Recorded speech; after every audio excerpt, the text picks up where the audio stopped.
Okay, thank you very much for your time, Jeff. It's a pleasure to be here with you. Okay, could you give us some history about the natural medicine first, please? Sure. The history of our natural medicines database started a little over 20 years ago, 22 years ago actually.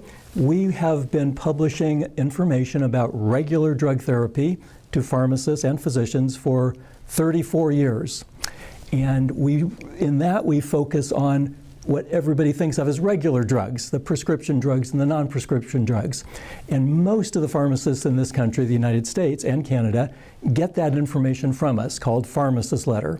And physicians get it in what's called Prescriber's letter. Well, about 22 years ago, one of the executives of one of the largest pharmacy chains in our country came to me at a meeting and said, you know, there's so much opportunity with natural medicines and supplements that, Jeff, you don't cover in your pharmacist letter. If there was a resource that could help pharmacists to help patients better with natural medicines, I'd buy it for all of my pharmacies. And since he had about 5,000 or 7,000 pharmacies in those days, we thought, gee, we really ought to do this. So we did.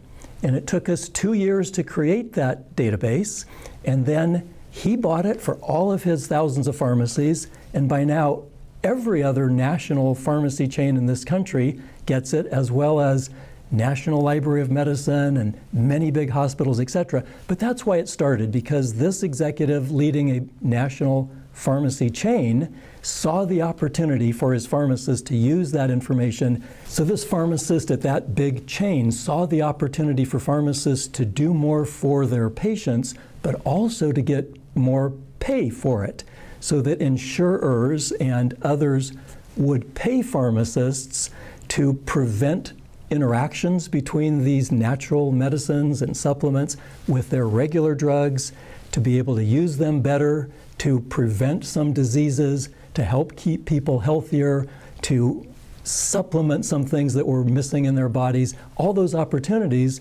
which now 20 years later has turned out to be exactly the case, because pharmacists are now getting paid to do that sort of counseling and to use the information in the database to help people reduce their healthcare costs and live better lives.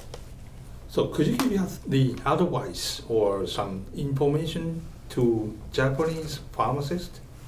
Well, you know, pharmacists in all countries, I think, have so many opportunities. They have to decide which opportunities are the best for them to follow.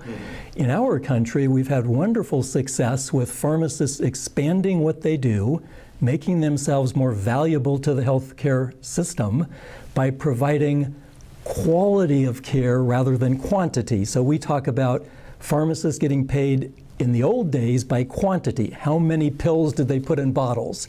And now the trend is so much on quality. How many patients prevented a hospitalization, or prevented a drug interaction, or lived longer, or didn't have a heart attack? So by pharmacists doing more in our country, they're now doing things that are much more exciting to them, and they're getting paid to do these things. So there's a lot of opportunity. So if there was any advice that I would offer to fellow pharmacists like myself, it would be, if you want to expand what you're doing and get more reward from your patients and get more pay, it would be to expand in this whole area of natural medicines and supplements is a wonderful opportunity to expand into. People really appreciate it, and there's a real opportunity to make lives better for people and to get paid for it. What is the function of the natural medicine database like? The function of it, like, yeah. It's interesting in our country that there were a lot of resources about natural medicines, but frankly, none of them were really trustworthy, because they were produced by either people that wanted to sell those products or people that didn't have a lot of scientific background, but for some reason really loved those kind of products. And those products were not regulated by our government, so almost any product could be sold. If it didn't kill people, it was almost legal to sell it. So the function or the position of our natural medicines product information is that it was the first and only truly scientific, based on science literature that gave the truth about these natural medicines based on the best science. And over the years, one other publication came along, and they started doing what we have been doing now for 22 years, doing the research, and they did really a very good job. They followed a lot of what we did. We admired what they did, and eventually we purchased that company, so now we have the best of both. So again, we're still the only resource in this country that is completely evidence-based with no advertising and gives the truth about the natural medicines. And that's very valuable for pharmacists too, because when they give information to their patients, they can have comfort in knowing that they're giving the best scientific information. Thank you very much. Good. Yeah.